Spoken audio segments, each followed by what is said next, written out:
So if you're new to Facebook or have never made a Facebook page, you may ask, do I really need a Facebook page?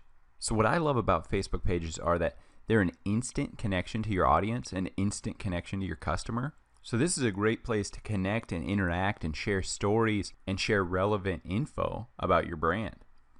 So ultimately, this Facebook page gives you that voice. And you can build your reputation instantly with fast customer service, reaching new markets with this Facebook page, growing a new social clout of following and likes with this Facebook community all in one place on your Facebook page. What I love is the instant feedback. Say for one of my clients, they're launching a new line and they're unsure about one style versus the other. Post some mock-ups of the images on your Facebook page and ask your current customers to vote which one they prefer, which one they like, which one they would buy. So besides all these great things about building a community, there are a lot of additions that Facebook is constantly rolling out. So you have the opportunity to post events, integrate various apps.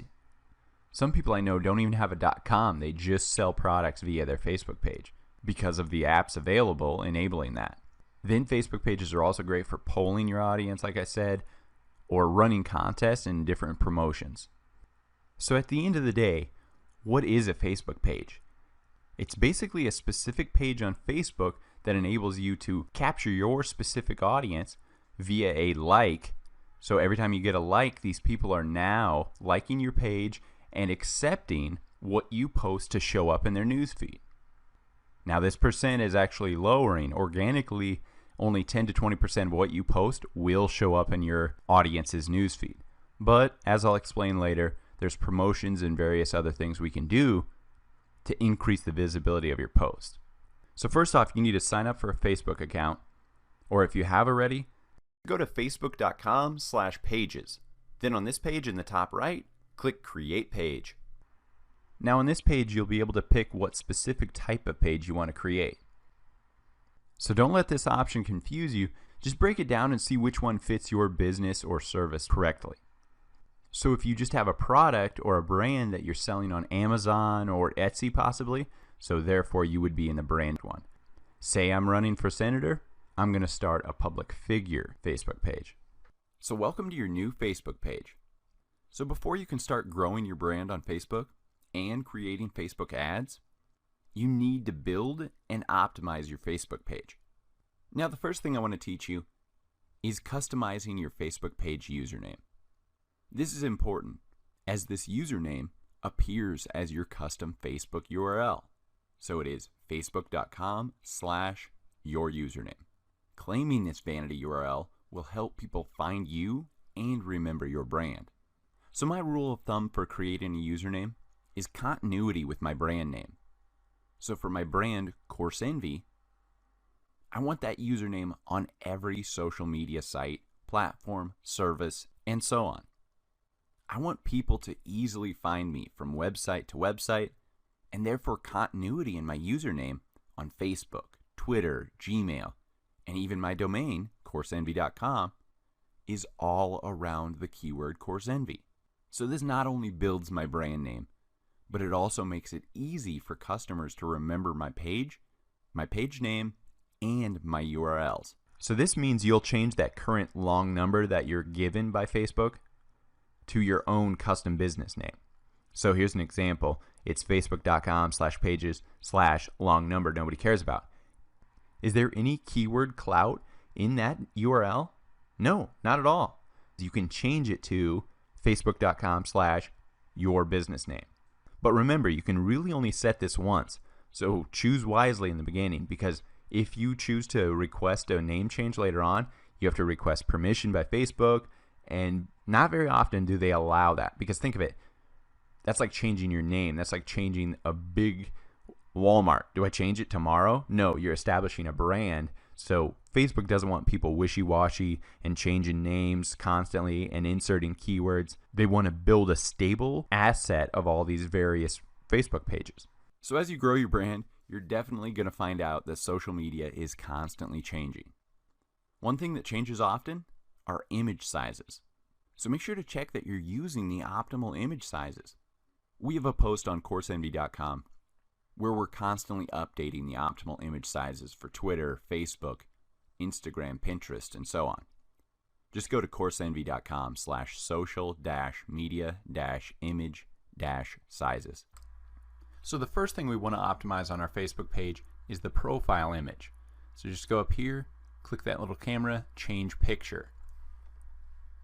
So depending on if you're a public figure or a business, I'll either use a headshot or white background image of that brand's logo.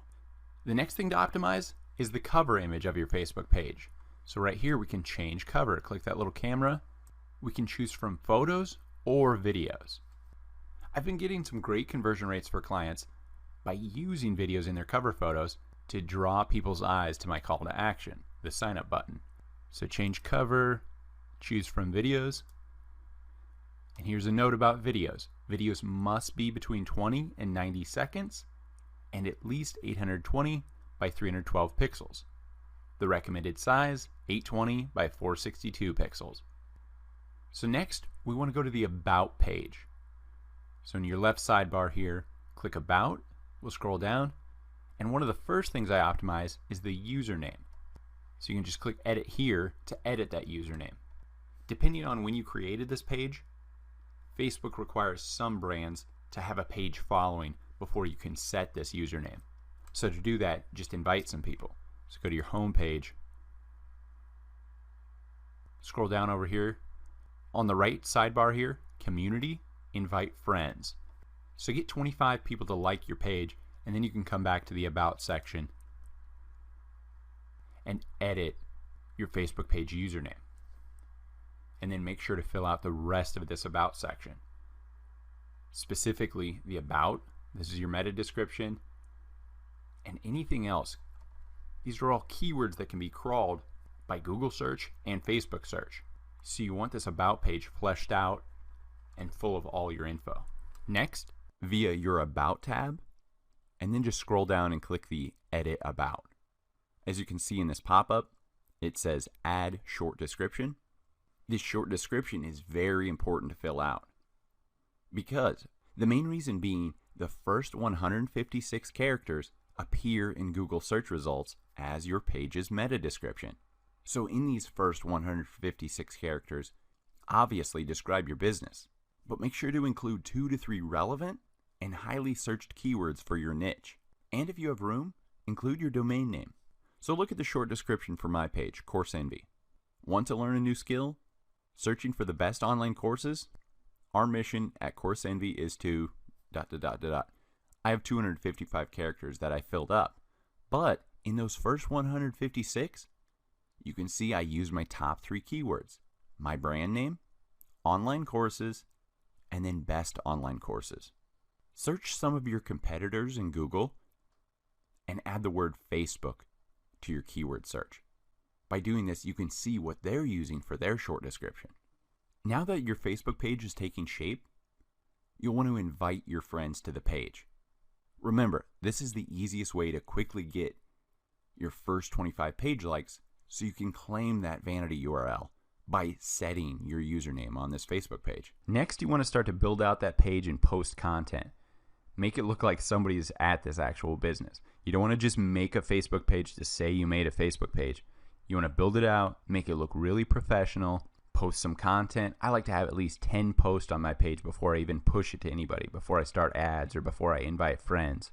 Put some relevant text, some relevant statuses, post some pictures, some videos. Now this all doesn't have to be original content, so don't get overwhelmed there. You can just recurate other people's stuff and post it on this page. Another great feature about Facebook pages allows you to schedule your post. So to have your Facebook page not look like you just built it in an hour, you can backdate post, you can schedule posts for the future. So it really helps you evenly distribute these posts and post, once a week, twice a week. You can schedule that. And then once you start to post some content, we can go into reports and see what time of day do you get the most post engagements? What day of the week do you get the most post engagements? Do you get the most likes and shares at 4 p.m. when people are just about ready to leave work? Or is it at 8 a.m. when people just get to work? Take those factors into account, and then you can schedule around that. So once you save a couple drafts of posts or schedule a couple posts to be made in the future, you can go and check and edit and even delete those under Publishing Tools. It's the tab at the top right of your Facebook page.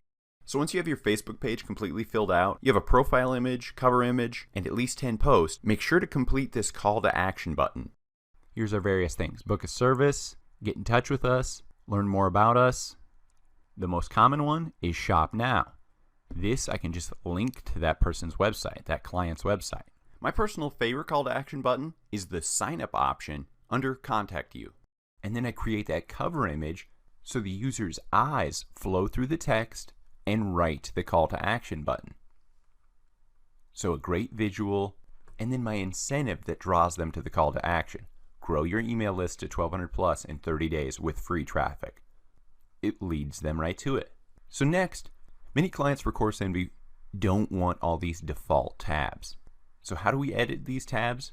So at the top right of your page, click Settings, and then in this left sidebar, click Templates and Tabs. We can configure what template and what tabs we want to appear for our Facebook page. Edit this, and then you can scroll through and see if there's a template that's more fitting to your brand with varying default buttons and different tab design. So shopping, business, venues, nonprofit, politicians, services, restaurants, cafes, standard. So since ours is a course, this is the most fitting. People will be shopping through our courses. So besides shopping, the only other one that would be a fit would be standard. So we can view the details here. It's good for all page types with buttons and tabs to help showcase what's important to you. It's a pretty basic layout for a Facebook page. But like I said, we're selling courses, so the shopping template's fine. And as I'll show you, you can edit the tabs anyway, so the template really doesn't matter as much to me. So let's close this, scroll down, and here's our tabs. So home is by default on top. Maybe we don't have many events since we're an online only. We could eliminate this one. So toggle that off. Save, and then I want to bring the about to the top. So right under home. I want people to know what our shop's all about and have it be the first tab option for them, under home of course. Then you can add tabs as you wish as well. So let's go back to our page to see that about tab, and there we go. The about tab is second now. So click that about tab, and this is where we still need to fill out a lot of information. Yes, we've selected our username, our page name, our category, but we still need to fill everything out, as Facebook favors pages that are filled out, fleshed out, because they prefer complete pages to crawl. So again, come back in and get all these things filled out under your about page.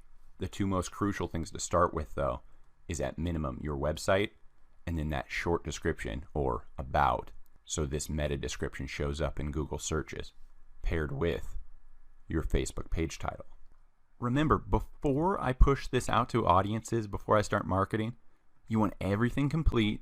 And like I said, I like a good 10 posts, so it looks like I've been active on Facebook a bit longer. So you can obviously write your own, or we can go to other pages, which I like to do to curate other content. Here we go, click share, share to a page.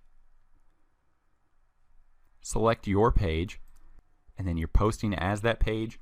I like to just comment on this original post, so let's post that. So we go back to that page, refresh here. As you can see, we have those posts. And like I've said in this course, I like to post to my Facebook pages for my clients at least 1 to 3 times per day.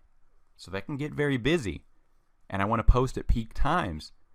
So this is where scheduling comes into play. So let's write a post. So instead of clicking publish, click next to that, schedule. Let's post that tomorrow, and we know an optimal time is 4 p.m. Schedule. Now we can go see those scheduled posts under Publishing Tools. So over here, Post, Scheduled Post. So as you build out your page, build out your content, your call to action button, manage your tabs, look at your competition to see how their page is laid out. What tabs and apps are they using? What kind of post? What kind of cover image? What kind of profile? Think about it. ESPN has a team of marketers working on their Facebook page and all their social media pages.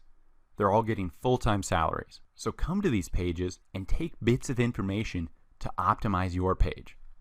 Obviously, you can see they're promoting their app. They want you to install their ESPN app on your phone. Check out their About page. They give a little more info about their brand, their mission, their about, the company overview.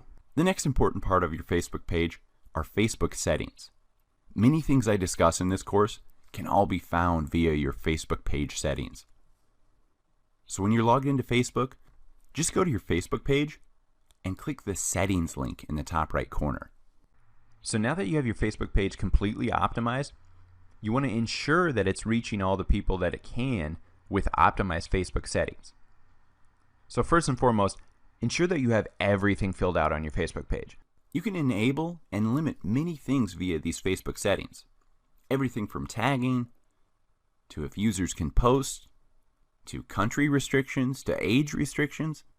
So really read through them all. Make sure your page is published so it shows up in Facebook search results. The next setting I use most often are page roles. Since you created this Facebook page, under your personal account, you will be the admin. That is the highest role. So under this page role settings, you can add workers to your page via the Assign a New Page Role option. Just search your friend's name, click the drop-down menu next to it to select a role, and then click the Add button.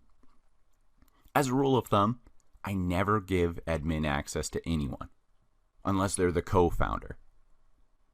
Remember, admin gives them the power to delete me from my own page. So when you look at this drop-down menu, this ranks by power. Each descending role has less power. Working down from admin, the most common role I assign is editor and advertiser to my staff members.